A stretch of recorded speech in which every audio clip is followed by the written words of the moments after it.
What is up mga ka-bike bro? So nandito ngayon yung Shimano GRX or yung PDM8100 UG MTB or gravel bike clutch pedal ito.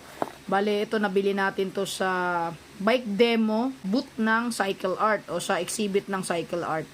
So nabili natin siya ng 4,200. Sa bike shop nila sa Quiapo, ito yung original price tag nila, 5,450. Dahil original talaga tong Shimano GRX PDM 8100 na to. At ito yung price nila dun sa bike demo, 4,200. So nakita niyo yung price difference, 'di ba? Sobrang laki. Kaya talagang maganda pag bibili kayo sa mga ganung bike demo or yung bike event kasi talaga nagse-sale sila doon.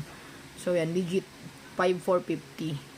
So yan, mag-ingat kayo sa pagbili ng mga gantong clutch pedal kasi maraming fake nito mga ka-bike bros. Napakadaming naglipana ng clutch pedal na fake, lalo sa Shimano.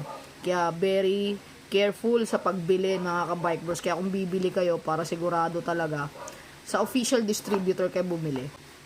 So dito sa labas ng box, naka-indicate dito yung weight niya, 342 grams. So dalawang pedals na yon. Then gravel and XUs, SPD siya. So, kabilaan siya, no? Then, dito yung QR code. Yan, dyan yung malalaman kung original ba yung product. Then, may nakalagay dito na product of Malaysia.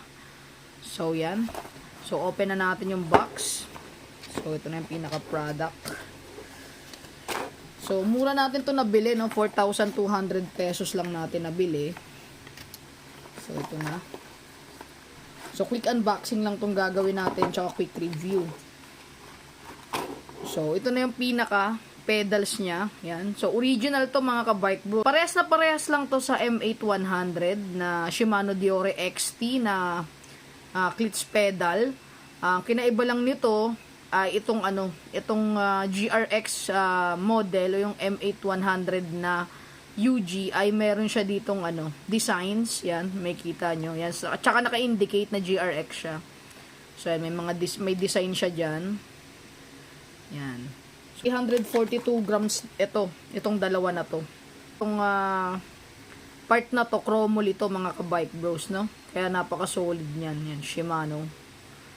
Tapos ito, dito yung adjuster niya para kung gusto mong mas mahigpit, yung pag nag-clip ka, gusto mong mas mahigpit, pwede, or mas loosen, pwede. So, yan. So, pwede dito, compatible dito yung attachment. O nga pala, may kasama na siyang attachment. Ito. So, sa 4,200 kasama na ito. Yan, yung mga attachment niya. So, pero pwede din dito yung SH51 na clit attachment or yung SH56. So, yung multiple release tsaka single release na clit attachment ni Shimano. So, yan, compatible yan dito. So, yan yung Shimano GRX M8100 UG. Yan.